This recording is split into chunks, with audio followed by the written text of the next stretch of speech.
네, 오늘은 성장하는 그리스도인이 되려면 이라는 제목으로 하나님 말씀을 전하도록 하겠습니다. 우리가 그리스도인으로 반드시 견지해야 되는 한 가지 분명한 확신이 있습니다. 그것은 하나님이 우리 각자를 그분의 은혜로우신 섭리 가운데 부르셨다는 사실입니다. 창세전부터 예정하셔서 그분의 때에 그분의 좋으신 뜻대로 우리를 택정하시고 불러주셨어요. 아멘이십니까? 자, 그런데 하나님이 우리를 부르실 때는 한 가지 분명한 소망을 가지고 부르셨습니다. 그 소망은 뭐냐면 바로 우리 모두가 그리스도인으로서 성장하는 거예요. 우리 한번 따라할까요? 우리는 성장해야 하는 존재입니다. 만약에 우리가 결혼을 해서 아기를 낳으면 그 아이에게 어떤 걸 기대할까요? 이 아이가 성장하기를 원하는 거예요.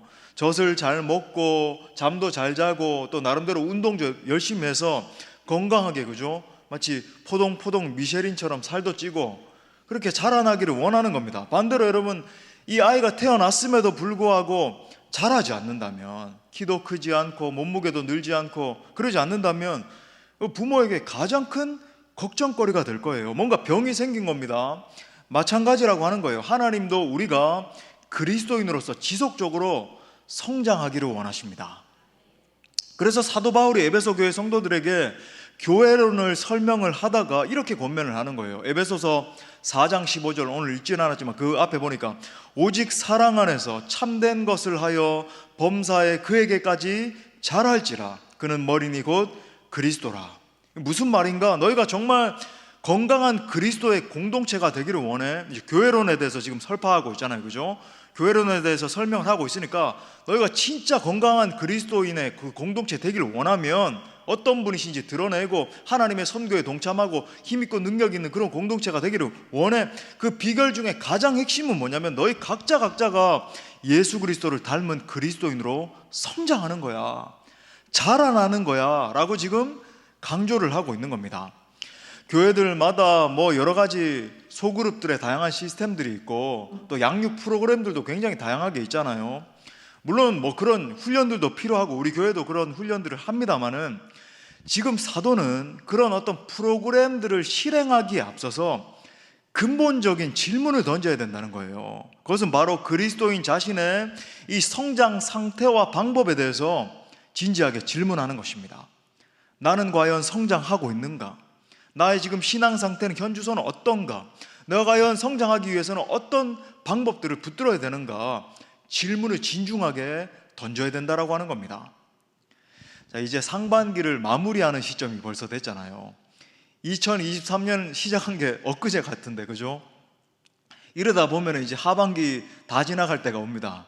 그러니까 시간이 정말 유수와 같이 이렇게 지나가는데 이 시점에서 정말 중요한 건 무엇인가? 우리가 다시 한번 우리의 영적 상태를 점검하는 거예요. 여러분 스스로의 상태를 점검해 보는 겁니다. 그래서 오늘 말씀을 통해서 여러분 스스로를 깊이 점검해 보시고 그리스도 예수 앞에서 여러분 자신을 굳건히 세우는 시간 될 수 있기를 축복합니다. 자, 크게 두 가지로 살펴보겠습니다. 첫 번째는 우리가 지향해야 되는 마음의 상태에 대해서 이야기를 해요. 지향 아니고 바라보고 추구하고 이게 아니라, 그죠? 지향해야 되는, 추구하지 말아야 되는 그 상태에 대해서 설명을 합니다. 그 말이 뭐냐면 오늘 사도가 그리스도인들이 성장하지 못하는 그런 상태가 있다라고 하는 거예요. 그것을 이방인의 상태다, 이런 용어를 쓰면서 이제 콕 찍어서 설명을 합니다. 자, 이 이방인들의 상태를 한마디로 집약해서 설명을 하자면 마음에 허망한 것으로 행하는 것이라고 이야기를 해요. 우리 한번 따라해 볼까요? 마음의 허망함으로 행하는 것. 자, 17절 말씀 보십시오. 그러므로 내가 이것을 말하며 주 안에서 증언하노니 이제부터 너희는 이방인이 그 마음에 허망한 것으로 행함같이 행하지 말라. 여러분, 하나님이 우리를 창조하셨습니다. 아멘이십니까? 왜 태어났니? 왜 태어났니? 얼굴도 못생긴 게 공부도 못하는 게 이러면서 핀잔 주고 하면 안 돼요. 하나님이 우리를 창조하셨어요. 그리고 그 창조하실 때 뭐도 창조하셨냐면 우리의 마음도 창조하셨어요. 근데 여러분, 우리의 마음을 창조하시면서 우리의 마음에 뭘 주셨냐면 총명을 주셨습니다. 우리 한번 따라합시다. 총명. 예. 우리가 뭐 총명함을 주옵소서, 이 아이에게 뭐 총명함을 더해 주십시오 이렇게 기도하지만 사실은 하나님이 우리의 마음을, 우리의 생각을 창조하실 때는 총명함도 함께 창조해 주셨어요. 이 총명함을 적실히 사용을 함을 통해서 하나님을 추구하고, desiring God, 하나님을 추구하는 거죠. 그죠? 그리고 우리의 일생을 살아가는 동안에서 하나님의 목적을 좇아서 살아가도록 그렇게 창조하신 겁니다. 그런데 이 기능들이 무너진 거죠. 왜요? 죄가 들어옴으로 말미암아. 즉 하나님을 추구하고 하나님을 기뻐하는 그 마음의 기능들이 무너지니까 헛된 것들을 추구하는 상태가 된 겁니다. 오늘 말씀에서 말하는 게 그거예요. 그러니까 하나님의 생명에서 떠난 것을 추구하기 시작하고, 더 적극적으로 말하면 하나님이 기뻐하시지 않는 죄악을 적극적으로 추구하는 그런 상태가 된 겁니다. 그런 마음의 상태에 대해서 이어서 사도가 이렇게 말합니다. 18절에 보니까 그들의 총명이 어두워지고 그들 가운데 있는 무지함과 그들의 마음이 굳어짐으로 말미암아 뭐라 그래요? 하나님의 생명에서 떠났도다. 그러니까 총명이 어두워져서 헛된 것을 추구하고 따르기 때문에 결국은 하나님의 풍성한 생명을 누리지 못하게 된다는 거예요. 소위 여러분, 우리의 마음에서 하나님이 부어주신, 이미 심겨주신 그 총명이 사라지면 나타나는 증상이 뭘까요? 바로 허영입니다. 오늘 이 세상 사람들, 이방인들이 추구하는 거라 그러잖아요. 허영이에요. 각종 중독적인 것들로 우리의 마음을 채우는 것입니다. 그러니까 마음속에 하나님이 주신, 담겨주신 이 충만한, 풍성한 이 총명이 떠나고 나니까 마음에 공허함이 자리 잡게 되겠죠. 그러다 보니까 그것을 갖다가, 그 뻥 뚫린 마음을 다른 어떤 대상, 아니면 다른 어떤 물건, 미디어 컨텐츠, 더 심하면은 막 그죠, 술과 마약 이런 것들로 막 채우는 거예요. 저는 이 현대인들을 옥죄고 있는 거대한 허영의 영을 보는 것입니다. 정말 이 표현이 적실해요. 거대한 허영의 영을 보는 거예요. 사람을 위해 물건을 존재하는 게 아니라 어떤 물건을 소유하기 위해서 사람이 마치 존재하는 것처럼. 그렇잖아요, 그죠? 내가 저 바라던 저 비싼 거 저거 내가 소유해야 되는데, 그러면 내 자존감 뭐가 삼고. 사람들이 전부 다 허영에 쩔어 있어요. 자신의 이 뻥 뚫린 마음을 채우기 위해서 온갖 자극적이고 더럽고 음란한 것들로 계속 이 내면을 채우는 이 세대를 보는 거죠. 사람들이 지금 빠져있는 이 미디어 컨텐츠들을 보십시오. 지금 뭐 K 컨텐츠가 전 세계를 장악하고 있다. 여러분, 결코 기뻐할 일이 아니에요. 얼마나 끔찍하고.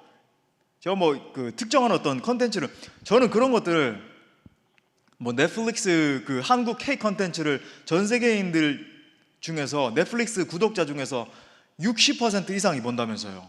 지금 대단해요, 지금 한국 컨텐츠가. 그러면 대단하다, 감사하다, 그럴 게 아니에요, 여러분.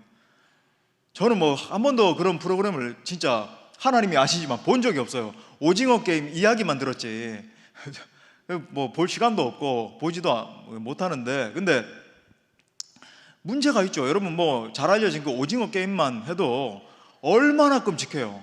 사람을 갖다가 그죠, 어떤 뭐 돈의 노예가 되게 하기 위해서 몇 명인지 지금 인원도 까먹었는데 200 몇십 명을 갖다가 한 명씩 다 죽이는 게임 아니에요. 음란하기 짝이 없고, 그죠, 더럽기 짝이 없고, 이런 컨텐츠가 사람들의 이 심리를 다 장악하고 있는 겁니다. 자, 계속해서 사도는 이 같은 마음의 이 상태를 갖다가 진단을 하는데, 놀랍죠. 오늘 말씀이 얼마나 놀라운 말씀이에요. 더 깊이 들어가는데, 허망함을 쫓은 것의 결과는 감각이 마비된 자가 되는 거라 그래요. 자, 19절부터 20절에 보니까 그들이 어떤 자가 돼서 감각 없는 자가 돼요. 여러분, 줄을 치세요. 얼마나 놀라운 표현이에요. 감각 없는 자가 되어 자신을 방탕에 방임하여. 이런 표현도 너무 놀랍잖아요. 방탕에 방임해서 모든 더러운 것을 욕심으로 행하되 오직 너희는 그리스도를 그같이 배우지 아니했다. 마음의 총명이 어두워지게 되니까 사람들이 허망한 것을 계속 쫓는 거죠, 그죠? 여러분도 제가 이런 설명 더 구체적으로 안 드려도 알 거예요. 사람들 그냥 도로만 다녀도 얼마나 허망함의 영에, 다 허영에 쩔어가지고 다 다니는 거 다 보이잖아요. 그 결과 욕심이 더해지면서 더 더러운 것을 추구하게 되는 겁니다. 그러면서도 이 마음의 상태가 하나님의 생명에서 떠나 있기 때문에 자기가 행하는 것이 이게 더러운 것인지 아니면 아닌지 대한 분별도 하지 못하게 되는 거예요. 심지어 감각 없는 자가 된다. 여러분, 이 현대인들의 영적 상태를 너무 잘 보여주는 부분 아닙니까? 각종 허무한 것들, 중독적인 것들에 빠져 있으면서도 그것이 더러운 것인지 아닌지 전혀 구분하지 못하는 거죠. 사도 바울은 이런 상태에 있어서는 어떤 영적인 성장도 도모할 수 없다라고 지금 꼬집고 있는 것입니다. 이런 인간의 상태에 대해서 종교개혁자 마르틴 루터는 노예 의지라고 이야기를 했어요. 노예 의지, 조금은 좀 유식한 용어처럼 들리죠. 노예 의지다. 가령 우리는 뭔가를 선택할 때, 오늘도 여러분 아마 그렇게 생각했을 거예요. 아, 내가 선택하는 거지. 내가 이거 사는 거, 이거 내가 선택하는 거지. 내가 이거 장래에 대해서 이렇게 결정하는 것 내가 하는 거지라고 하면서 자유의지라고 생각을 합니다. 그죠? 그런데 실제로는 노예 의지에 불과하다는 거예요. 어떤 물건을 살 때도 사람들의 시선을 의식해서 더 비싼 거, 그죠? 더 좋은 거, 더 멋진 것을 추구하기에 바쁜 겁니다. 사실은 내 의지로 그게 하는 게 아니라니까요. 이 현대 이 회사들이, 거대 기업들이 만들어 놓은 마케팅 전략에 전부 다 세뇌가 돼가지고 저걸 소유해야지만 내가 더 행복하고, 그죠? 내가 저 집에 들어가야지만이 뭔가 더 안락할 것 같고, 어떤 것을 볼 때도 거대 미디어 회사들이 만들어 놓은 것, 더 유명하고 더 자극적이고 더 나를 만족시켜 줄 것 같은 그런 것들. 왜냐하면 여러분 경영학이라든지 뭐 이런 것들 공부하신 분들은 바로 알 겁니다. 그죠? 회사들의 마케팅 전략이 뭘까요? 사람들의 그 가려운 심리, 그러니까 사람들의 가장 깊은 내면에 숨겨져 있는 허영심을 자극하는 거거든요. 그게 마케팅 전략의 여러분 실체예요. 여러분 이것이 더 극화되면 지금 전 세계에서 저는 사실은 이 한국이 최극화된 나라 중에 하나라고 생각을 하는데, 병들었습니다 지금 한국 사회는. 여러분 각종 중독적인 것들에 빠지는 거죠. 술, 마약, 도박, 성, 동성애, 이런 더 자극적인 것들로 채워도 이게 채워지지 않는 마음의 상태가 돼버리는 거죠. 답이 없는 상태. 여러분 이러한 상태에 있으면 생각해 보십시오. 오늘 사도 바울이 초두에서 이야기한 것처럼 어떻게 하나님의 영광을 추구하겠어요? 자, 제가 지금 점진적으로 이렇게 일어나고 있는 현상에 대해서 사도 바울의 논지를 따라서 더 깊이 들어왔습니다. 그죠? 이렇게 깊이 들어오고 나니까 어떻게 처음에 언급했던 하나님의 영광을 추구하고 내 인생이 살아들으면서 하나님의 영광이 내 인생 가운데 구현이 되고 많은 사람의 생명을 살리고 어떻게 이런 일이 일어날 수 있겠습니까? 끔찍한 상태에 내몰려 있는데요. 이런 상태에 빠져 있으면 어떻게 우리가 영적인 것들을 갈망하고 어떻게 진정으로 행복하고 만족한 삶을, 자족하는 삶을, 정말 예수 그리스도 한, 오늘도 예수 믿는 것은 받은 증거 많도다. 예수 귀한 예수 그랬는데 예수가 더 귀하지 않은 거예요. 사실은 현대인들 신자들도 다른 어떤 것도 있고, 예수님은 내 삶의 성공을 위해서, 내 삶의 안락함을 위해서 조금 도와주시는 분. 뭔가 내 삶에 어려움이 있으면 예수님 대체 왜 그러세요? 약간. 여러분 어떻게 우리가 예수 그리스도 한 분만으로 만족하는 상태가 될 수 있으며 우리 모두에게 해당되는 말이죠. 그죠? 그렇게 될 수 있습니까? 불가능한 일이라고 하는 거죠. 사도는 이러한 상태에 있어서는 절대로 영적인 성장을 도모할 수 없다라고 지금 말하고 있는 겁니다. 저는 성령께서 여러분 한 분 한 분의 심령을 정화시켜 주시기를 바랍니다. 그래서 하나님의 총명이 여러분 가운데 진정 회복되어져서 진정 무엇을 추구해야 하는지를 깨달아 알 수 있기를 바랍니다. 자, 큰 두 번째로 마음이 새롭게 되어야 영적 성장을 도모할 수 있습니다. 우리 한번 따라할까요? 마음이 새롭게 돼야 영적 성장을 도모할 수 있다. 자, 첫 번째 논지와 대조적으로, 자, 그렇다면 영적으로 성장할 수 있는 상태는 무엇입니까? 바로 예수님 안에 있는 그 진리를 받아들일 만한 상태. 그죠? 진리가 내 안에 와서 자리 잡을 수 있는 상태가 돼야 되잖아요. 그 마음의 상태에 대해서 이어서 이제 사도가 이렇게 말합니다. 21절부터 23절에 보세요. 진리가 예수 안에 있는 것 같이 너희가 참으로 그에게서 듣고 또한 그 안에서 가르침을 받았을진데 너희는 유혹의 욕심을 따라 썩어져가는 구습을 따르는 옛사람을 벗어버리고 오직 너희의 심령이 새롭게 돼야 된다. 자, 우리 한글 번역에 보면 마치 명령형처럼 이렇게 적혀 있잖아요. 그죠? 너 새롭게 받아야 돼. 이렇게 적혀 있는데 사실은 이제 원문에 보면 그런 의미가 아니고 원문에는 이제 부정사라는 의미가 이제 적혀 있는데 이걸 해석을 하면, 직역을 하면 이런 말이에요. 예수 안에 있는 진리는, 자, 예수 안에 있는 진리는 세 가지 언급합니다. 옛사람을 버리는 것, 그 다음에 심령이 새로워지는 것, 그리고 새 사람을 입는 것입니다. 이런 의미예요. 자, 다시 한번 이 말씀 다시 번역합니다. 예수 안에 있는 진리는 첫 번째 옛사람을 버리는 것, 두 번째 심령이 새로워지는 것, 그리고 새 사람을 입는 것입니다. 이런 의미예요. 자, 예수 그리스도의 진리를 지닌 자, 예수 그리스도의 진리가 내 마음에 와서 그죠, 풍성한 열매를 맺고 하나님의 영광을 추구하고 그럴 수 있는 사람은 세 가지 조건이 있어야 된다는 거예요. 첫 번째, 옛사람을 버린다. 두 번째, 심령이 새로워진다. 세 번째, 새 사람을 입는다 라고 지금 사도 바울이 명료하게 아주 언급을 하는 겁니다. 자, 그러면 이 세 가지를 또 살펴봐야 되겠죠. 그러니까 제가 앞에서 두 가지라 그러면 이제 안심하시면 안 돼요. 또 세 가지가 이렇게 또 나올 수 있는 겁니다. 자, 이 세 가지를 봐야 되잖아요. 그죠? 첫 번째는 여러분, 그리스도인은 옛사람을 버려야 됩니다. 우리 한번 따라 합시다. 그리스도인은 옛사람을 버려야 한다.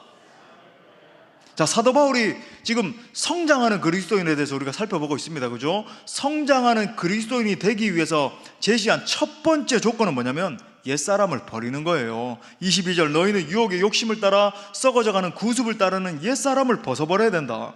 여러분, 옛사람의 가장 큰 특징은 무엇입니까? 유혹의 욕심에 약하다는 거예요. 더 쉽게 말해서 여러분, 한마디로 죄에 취약하다는 뜻입니다. 어떤 의미에서 여러분, 예수님을 믿기 전에는 이 유혹의 욕심이 동기가 된 삶을 살았다 해도 과언이 아니죠. 더 성공하는 것, 더 큰 인기를 얻는 것, 더 좋은 것을 소유하는 것, 더 남들보다 우위를 점해서 서는 것이 삶의 핵심 동기였던 거예요. 그러니까 오로지 자기 자랑, 자기 만족, 자기 성취, 자기 명예를 위해서 살아가는 사람들. 여러분, 골로새서에서는 이것에 더 구체적인 목록까지 언급을 합니다. 골로새서 3장 5절에 보면 이렇게 말해요. 그러므로 우리 다 같이 시작. 땅에 있는 지체를 죽이라. 곧 음란과 탐심은 우상숭배니라. 여기서 이제 죽이라라고 하는 표현이, 사도 바울도 너무 강한 표현을 썼구나 라고 생각을 할지 모르겠지만, 여러분, 사도 바울은 실제로 이러한 것들을 죽여야 된다라고 이야기를 하는 거예요. 가령 여러분, 우리가 환자의 몸에서 암세포를 발견했다라고 한다면 즉각적으로, 그죠, 뭐 방사선을 사용을 하든지 뭐 약을 사용해서 그걸 죽이려고 하지 않겠어요, 그죠? 여러분, 만약에 암이 발견이 됐는데 이것을 좀 죽이면 안 되겠다, 좀 이렇게 살려놓고 이렇게 몸도 보존하고 이러면 여러분, 이게 잘못된 일이죠. 이게 오히려 몸을 죽이는 꼴이 되는 겁니다. 마찬가지예요, 여러분. 우리가 그리스도인으로서 성화를 이루기 위해서 첫 번째로 초점을 맞춰야 되는 것이 무엇인가? 죄를 죽이는 거예요. 죄를 죽이는 겁니다. 옛사람, 옛 습관, 옛 혈기, 옛 거짓, 옛 정욕, 옛 야망 등을 죽이는 거예요. 오늘날 수많은 사람들이 옛자를 벗어버리지 못한 상태에서 반복적으로 종교적인 행위를 하는 것을 갖다가 나는 신앙인이 되었어, 나는 구원을 받아서, 이렇게 생각하는 사람들이 너무나 많습니다. 제가 이런 진리를 증거를 하면은, 목사님 그런 것도 있었습니까? 라고 되묻는 사람들도 꽤 많이 있어요. 저는 그런 복음을 들어보지 못했습니다. 무조건 예수 믿으면 구원만 받고 그 다음부터는 내 마음대로 살아도 되는 줄 알았습니다. 물론 꼭 이렇게 생각하지는 않겠지만 병들어 있는 거죠. 정말 성경이 말하고 있는, 여러분, 저는 지금 성화에 대해서 이야기를 하고 있는 거예요. 여러분, 성화가 없는 칭의는 존재할 수 없는 겁니다. 진정한 구원받은 성도라고 한다면 정말 예수 그리스도를 닮아가기 위해서 애를 쓰게 된다는 거예요. 자, 오늘 읽진 않았지만 25절부터 31절에서 언급하는 모든 것들, 그죠? 거짓과 분냄과 도둑질과 더러운 말을 일삼고 악독과 비방하는 것과 이 모든 것들을 총체적으로 죽여야 되는 거예요. 특히 여러분, 사도는 옛사람의 이 죽음에 대해서 지금 언급을 하면서 이걸 갖다가 굉장히 특징적으로 언어 사용과 연관지어서 지금 설명하고 있다는 것을 우리가 볼 수 있습니다. 여러분, 말은 의사소통 이상의 도구 역할을 해요. 아주 중요한 역할을 하죠. 여러분, 이 말이라고 하는 것은 우리의 신앙과 우리 사고체계, 우리의 전 삶에 영향을 주는 아주 중요한 요소이죠. 그러니까 여러분, 말을 잘못 사용하면 상대방에게 큰 상처를 주기도 하고 공동체를 무너뜨리기도 하고, 여러분, 그죠? 성령을 궁극적으로 근심케 하는 거예요. 여러분, 이 말이라고 하는 것은 나와 상대방의 관계를 깨뜨릴 뿐만 아니라 하나님의 관계에 있어서도 굉장히 중요한 역할을 합니다. 그죠? 따라서 여러분, 내 입술 가운데 이 더러운 말 혹은 거짓말, 거짓을 달고 사는 사람을 보는 거죠. 분내는 말, 그죠? 악독한 말, 그런 것들을 버리고, 뭐라 그래요? 오늘 다 읽을 수는 없습니다만 쭉 눈으로 보세요. 선하고 친절하고 서로를 포용하고 용서하는 말을 해야 된다는 거죠. 할렐루야. 자, 두 번째, 지금 우리가 성장하는 그리스도인이 되기 위한 조건에 대해서 생각하는 겁니다. 두 번째는 그리스도인은 심령이 새로워져야 됩니다. 우리 한번 따라합시다. 그리스도인은 심령이 새로워져야 된다. 자, 23절 말씀 다시 한번 읽어볼까요? 시작. 오직 너희의 심령이 새롭게 되어. 여러분, 여기서 말하는 심령이라고 하는 것은 마음의 영을 말하는 거예요. 그러니까 제가 종종 언급드리지만 우리 사랑하는 다음 세대 여러분 보십시오. 조금 어려운 얘기. 우리 청교도들이, 믿음의 선배들인 퓨리탄스, 그죠? 이 청교도들이 마음을 하나님의 은혜가 임하는 좌소로, 심령의 좌소라 그랬어요. 그러니까 우리가 하나님 앞에 은혜 받는다 그럴 때 어디에 받는 줄 아세요? 은혜를 어디 받을까요? 네, 은혜 받았어요 오늘. 네, 맞아요. 마음에 받는 거예요. 하나님의 은혜가 마음에 임하는 겁니다. 그러면 사탄이 우리로 하여금 죄에 빠지게 만들고 더러운 말을 입삼게 하고 우리의 관심을 하나님의 영광이 아니라 막 이 세상 것에 향하게 하고 할 때 무엇을 통제할까요? 무엇을 장악하려고 그럴까요? 맞아요. 우리의 마음을 장악하려고 그러는 거예요. 마음이 중요하다. 마음이 새로워져야 된다. 그것에 대해서 에스겔서 36장 26절에서 이렇게 말하죠. 그러니까 이 말씀은 여러분 오순절 성령 사건을 염두에 둔 그런 예언입니다. 자, 에스겔 36장 26절 우리 다 같이 읽겠습니다. 시작. 또 새 영을 너희 속에 두고 새 마음을 너희에게 주되 너희 육신에서 굳은 마음을 제거하고 부드러운 마음을 줄 것이며. 자, 이런 거 할 때 경상도 사투리가 굉장히 파워풀하죠. 막 마음을 막 이러면서, 서울말은 그게 안 되잖아요. 너희가 마음을 뭐 이렇게, 그래서 유명한 설교자들 중에 그죠? 마음을 뭐 이래 가면서, 저는 뭐 이찬수 목사님 볼 때마다 큰 위로를 얻고 막 하나님의 은혜가 뭐 이래 가면서, 그래서 저는 늘 가끔 이렇게 이찬수 목사님 설교를 들으면은 참 사투리 심하다. 나는 훨씬 낫지. 우리 교회 어떤 권사님이 그러더라고. 목사님은 저보다 사투리가 훨씬 더 심하시다고. 제가 속으로 아닌 것 같은데. 그래서 보세요. 새 마음을 너희 속에 두고 굳은 마음을 제거하고, 자, 부드러운 마음을 줄 것이고. 너무 사투리 의식하고 비웃지 마시고. 자, 지금 강조하고 있어요. 마음의 새로움이죠. 오늘 사도 바울의 논지와 똑같은 겁니다. 여러분, 성령이 우리의 마음속에 임할 때 어떤 역사가 일어난다고 그럽니까? 굳은 마음이 제거되는 거예요. 그죠? 부드러운 마음이 임한다라고 말합니다. 여기서 지금 두 마음이 대비되고 있다는 걸 여러분 보이세요? 하나는 부드러운 마음이 있고 하나는 굳은 마음이죠. 구약에서 말하는 강팍한 마음, 바로에게 임해서, 그죠? 모든 이스라엘 백성들을 다 죽일 뻔한 그 마음이에요. 여러분, 이 강팍한 마음이 있으면 여러분 그런 결과, 하나님의 백성을 심지어 다 죽일 수도 있는 그런 결과를 초래하게 되는 겁니다. 마음이 그렇게 중요해요. 지금 보세요. 제가 오늘도 뭐 그 교육자들하고 잠깐 이야기하면서 그런 얘기, 지금 푸틴 한 사람 때문에 온 세계 경제가 지금, 그죠? 지금 이 물가가 왜 오르는지 아시죠, 여러분? 밀값 다 올려놓고 뭐 재료값 다 한 사람 때문에 온 세계가 지금 다 고생하고 있는 거예요. 성경에 보면 곳곳에서 여러분 이 강팍한 마음을 경계하고 있다는 거 알아야 돼요. 여러분 속에 강팍한 마음이 좀 자리 잡고 있다. 자꾸 딱딱한 마음이 된다. 굳은 마음이 되고, 그죠? 여러분 그거 올곧은 마음이 아니에요. 성경이 여러분 굉장히 경계하고 있는 아주 무서운 마음이라는 거죠. 여러분, 강팍한 마음은 성경적으로 보면 한마디로 하나님 앞에 악한 마음입니다. 단순히 딱딱하다는 게 아니죠. 하나님을 대적하는 마음이다. 오늘은 중요한 한 가지만 기억합시다. 여러분, 신자가 은혜 아래 있지 아니하면 자연스럽게 강팍한 마음이 자라게 됩니다. 여러분의 마음 가운데, 심령 가운데 계속 은혜가 부어져야 돼요. 매일마다, 매 순간마다 계속 여러분 묵상하고 기도하고 하면서 여러분 심령의 새롭게 함을 받으셔야 돼요. 안 그러면 금세 이 강팍한 마음이 자리 잡게 되고 여러분 하나님의 뜻대로 선택하지 못하는 큰 우를 범하게 되죠.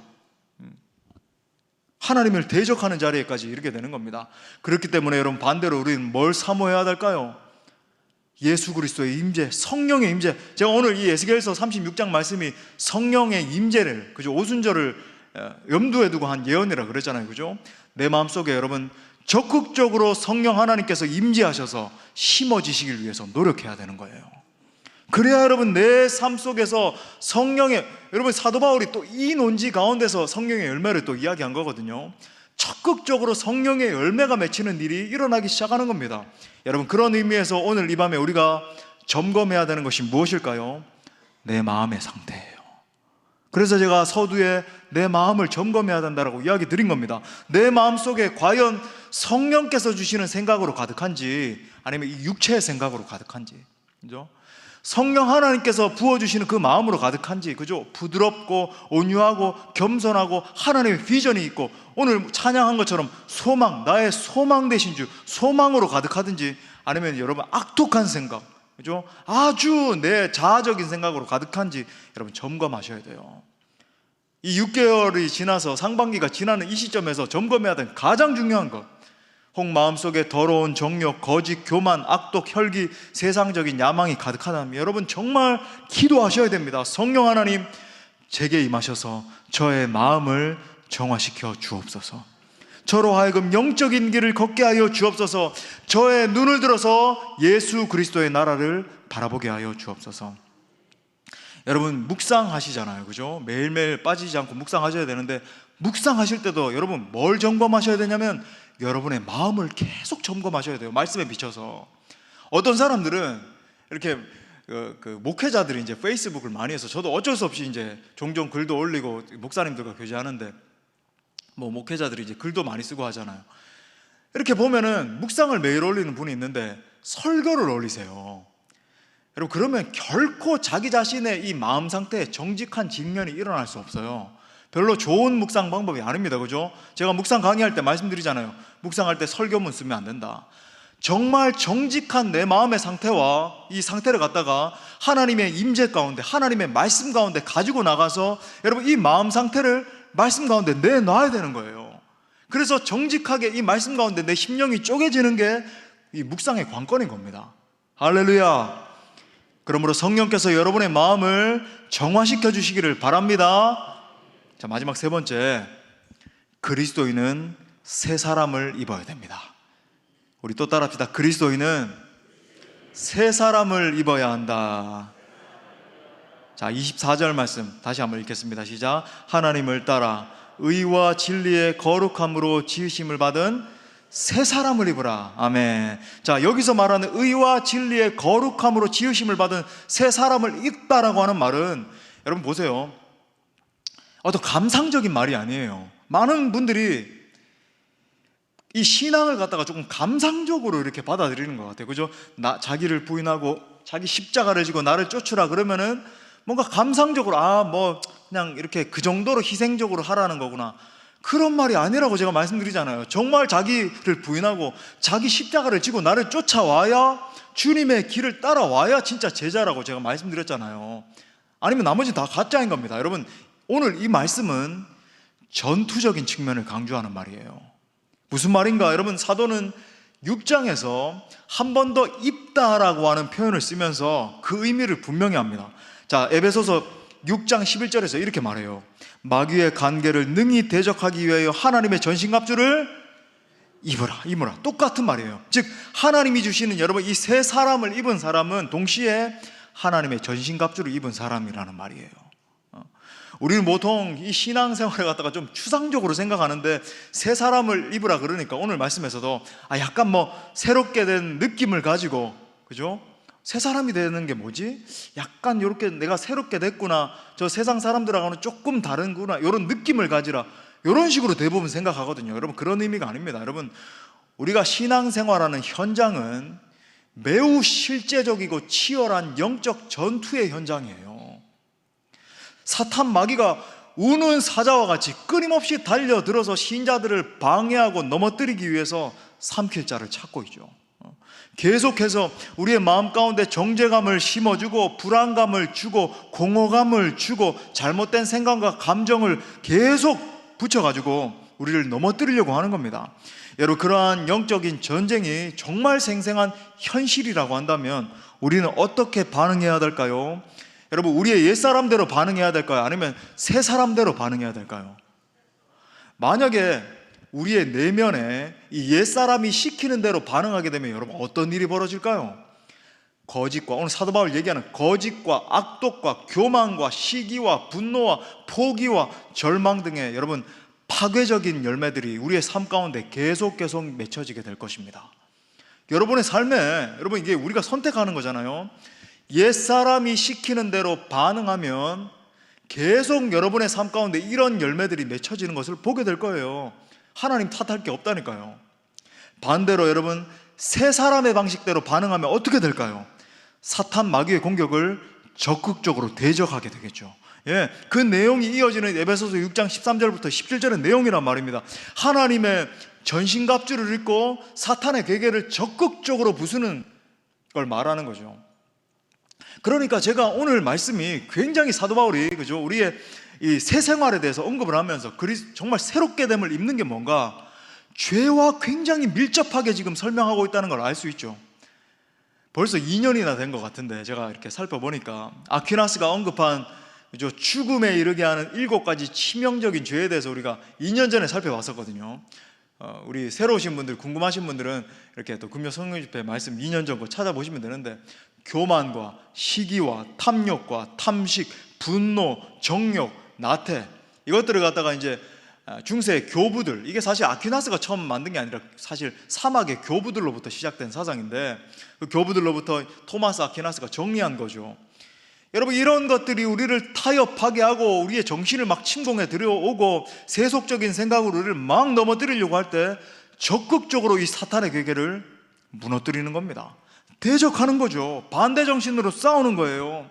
하나님이 지금 내게 원하시는 것은 이런 탐욕에 빠지는 게 아니지, 분노하는 것이 아니지, 내가 복음의 정신으로 선택해야 되겠다. 이 순간에도, 그죠? 내가 복음의 정신으로 사랑해야 되겠다. 도무지 저 사람은 사랑하지 못하겠는데, 아니야, 복음, 예수님 나 같은 죄인도 사랑하셨는데 내가 복음의 정신으로 품어야 되겠다. 그죠? 복음의 정신으로 나를 다스려야 되겠다 라고 기도하면서 계속 싸우면서 이겨내는 것입니다. 할렐루야. 사랑하는 여러분, 의와 거룩함으로 지음받은 새 사람을 입을 수 있기를 바랍니다. 정말 여러분, 연약한 군병들이 아니라 하나님의 전신갑주를 입은 십자가 군병들로서 승리할 수 있기를 축복합니다. 말씀의 결론을 맺겠습니다. 오늘 말씀을 통해서 우리가 그리스도인으로서 어떻게 성장할지, 그 파운데이션이 되는 게 뭔지에 대해서 살펴봤어요. 말씀을 통해서 다시 한번 느꼈겠지만, 사실 영적 성장이라고 하는 것은 죄를 이기는 것과 굉장히 밀접하게 연결이 되어 있어요. 영적인 성장, 이 기초가 죄를 이기지 못하면 이게 이루어질 수 없다는 겁니다. 욕심과 정욕을 이기고 이 세상의 가치를 이기고 사탄 마귀의 정죄를 이기는 것과 매우 밀접하게 연결되어 있는 거예요. 그래서 어쩌면 오늘 말씀과 같은 본문을 만나면 어떤 분들은 한숨이 나올 수도 있습니다. 끊임없이 넘어지고 실패하고 타협하는 것이 우리들의 모습이기 때문이죠. 교회의 머리 되신 예수님은 우리를 위해서 십자가에서 달려 돌아가셨는데, 그리고 그 십자가로 승리하셨는데 나는 여전히 너무 연약한 거예요. 쓰러지고 넘어지는 겁니다. 여러분, 그런 의미에서 우리의 싸움은 평생 싸움이에요. 신앙은 여러분 졸업이 없다는 말이 있잖아요. 끝까지 가는 겁니다. 죽을 때까지 싸우고, 넘어지면 또 일어나서 또 싸우고, 그죠? 일어나서 싸우고 싸우는 것이 여러분 신앙의 길이에요. 성화의 본질이란 말입니다. 하지만 여러분, 분명한 것은 우리는 이미 이긴 싸움을 싸우고 있는 자들인 줄 믿습니다. 십자가로 승리를 주신 주님 손 붙들고 한 걸음씩 전진하는 싸움인 거예요. 그렇기 때문에 여러분, 절대 좌절하거나 낙심하지 말고 다시 일어나 전진할 수 있기를 바랍니다. 지난 6개월을 가만히 살펴보고 내 심령을 점검해보고 여러분 다시 일어나는 거죠. 주님, 내가 예수님 손 붙들고 일어나길 원합니다. 그렇게 한 걸음씩 믿음의 성장을 도모해 나갈 수 있는 우리 사랑하는 모든 십자가 군병들 다 될 수 있기를 간절히 축원합니다. 우리 말씀을 주신 하나님께 영광의 박수 올려드리겠습니다. 다 같이 뜨겁게 찬양하고 기도합시다.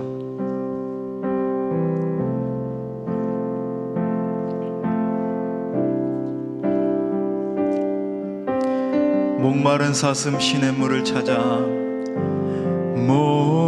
목마른 사슴 시냇물을 찾아 헤매이듯이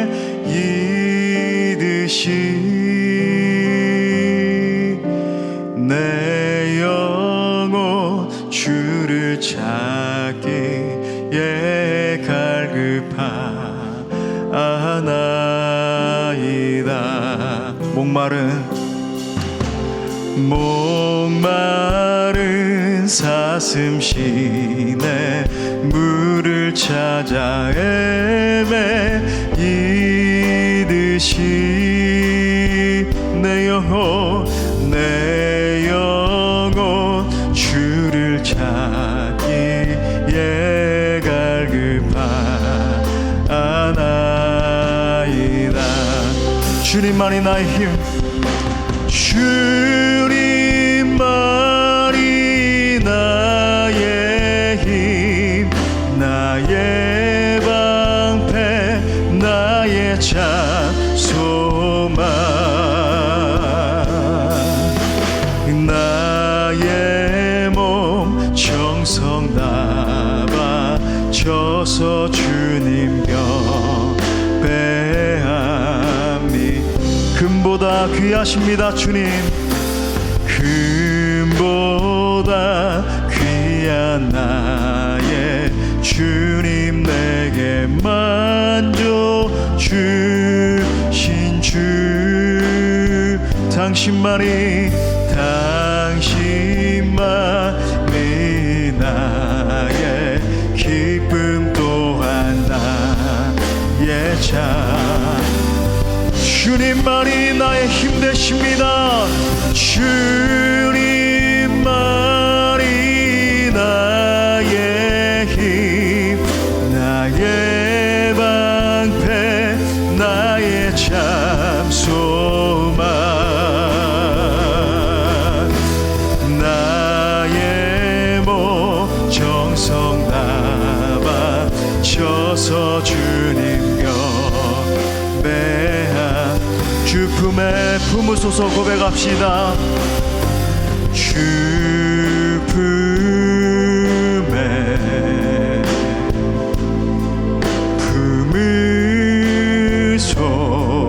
품으소서. 능력에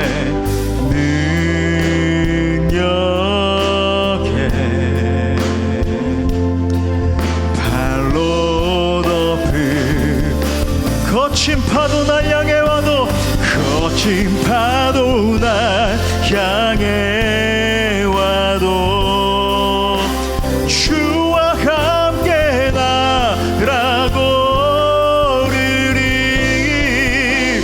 폭풍 가운데 나의 잠잠하게 주를 주님 안에 거하겠습니다. 주님 안에 나 거하리. 주는요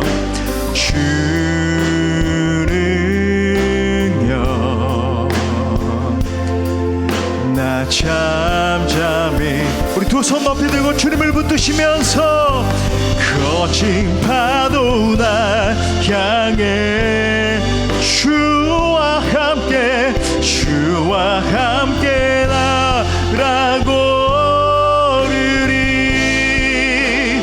폭풍 가운데 나의 영혼 주를 거친 파도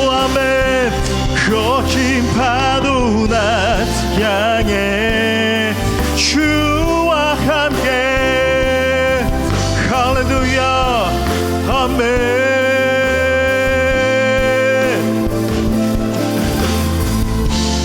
나의 영혼 잠잠하게. 이 시간에 우리가 말씀 붙들고 함께 기도할 때 여러분, 먼저 우리 개인의 영적 성장을 위해서 기도합시다. 내 안에 있는 옛사람, 옛자아, 옛 성품들이 깨어지길 위해서 함께 기도해요. 하나님이여, 내가 변화되기를 원합니다. 성장하기를 원합니다. 여러분, 그리스도 안에서의 성장은 제한이 없습니다. 여러분, 갈망이 되지 않으세요? 예수 그리스도 닮기를 원하는 거죠. 내 이 옛 성품들을 바라보면서 하나님, 이것이 깨어지고 내가 예수님 닮기를 원합니다 고백합시다. 내 안에 있는 모든 악독과 교만과 정욕과 세상 욕망이 예수 그리스도의 능력으로 끊어지게 하여 주옵소서. 나를 새롭게 하여 주옵소서. 나를 만져 주옵소서. 우리 다 함께 간절히 주님 찾습니다.